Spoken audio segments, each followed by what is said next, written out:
Halo dan ni hao dan konnichiwa semuanya. Nah, hari ini kita akan membahas satu materi yaitu induksi magnetik. Nah, akan tetapi di video ini kita akan membahasnya secara umum saja. Jadi gak secara lengkap ya. Karena materi aslinya itu banyak dan ribetnya setengah mati. Jadi ini sebagai ringkasan singkat saja.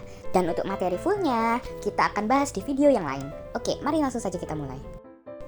Oke, pada zaman dahulu, seorang ilmuwan fisikawan bernama Hans Christian Ørsted, dia itu menemukan suatu hal yang mencengangkan bagi dunia fisika nih. Dia sedang melakukan percobaan dengan kompas dan juga rangkaian listrik. Nah, ketika kompas tersebut dihubungkan dan dialiri dengan arus listrik, ditemukan bahwa kompasnya itu terjadi penyimpangan. Nah, hal ini membuat si Ørsted mengemukakan teorinya bahwa arus listrik dapat menimbulkan medan magnetik. Nah, yang sudah kita pelajari adalah bahwa medan magnetik itu arahnya dapat ditentukan dengan kaidah tangan kanan seperti berikut. Nah, di mana dengan jempol menunjukkan arah arus listrik dan 4 jari lainnya menunjukkan arah medan magnetik. Nah, berkat penemuan si Hans Christian Ørsted ini, banyak sekali ilmuwan-ilmuwan yang mulai mengemukakan teori baru. Nah, ada 2 ilmuwan nih, yaitu Jean-Baptiste Biot dan Félix Savart, di mana mereka berdua ini membentuk satu teori yang kini dikenal dengan hukum Biot-Savart. Nah, ada satu lagi ilmuwan yang pasti kalian sudah tidak asing lagi nih, yaitu André-Marie Ampère.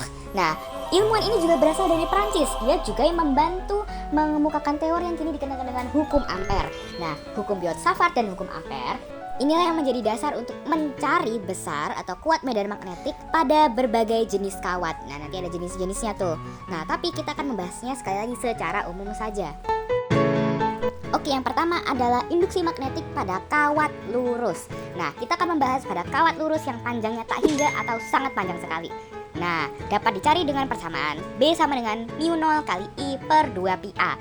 Nah, ingat kembali bahwa mu0 adalah permeabilitas pada ruang hampa atau vakum yang nilainya sekitar 4pi kali 10⁻⁷ Weber per ampere meter.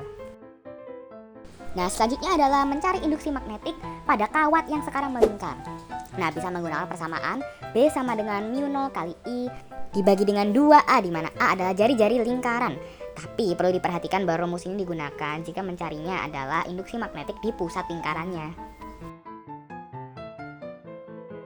Oke, lanjut adalah induksi magnetik pada solenoida. Nah, kalau bingung solenoida itu apa? Nah, bentuknya seperti ini. Dia seperti kumparan-kumparan kawat tapi yang lurus. Induksi magnetiknya dapat dicari dengan persamaan B sama dengan mu0 kali N kali I dibagi dengan L.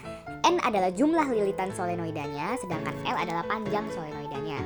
Dan ini digunakan untuk mencari induksi magnetik di pusat solenoida. Tapi kalau di ujung-ujungnya tuh tinggal dibagi aja dengan 2L.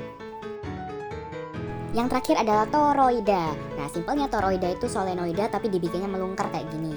Nah, besar induksi magnetik di pusat toroida dapat dicari dengan persamaan B sama dengan mu0 kali N kali I dibagi dengan 2πa, di mana N adalah jumlah lilitan toroida dan A adalah jari-jari efektif toroida. Nah, itu saja untuk induksi magnetik pada beberapa kawat yang masih tergolong sederhana.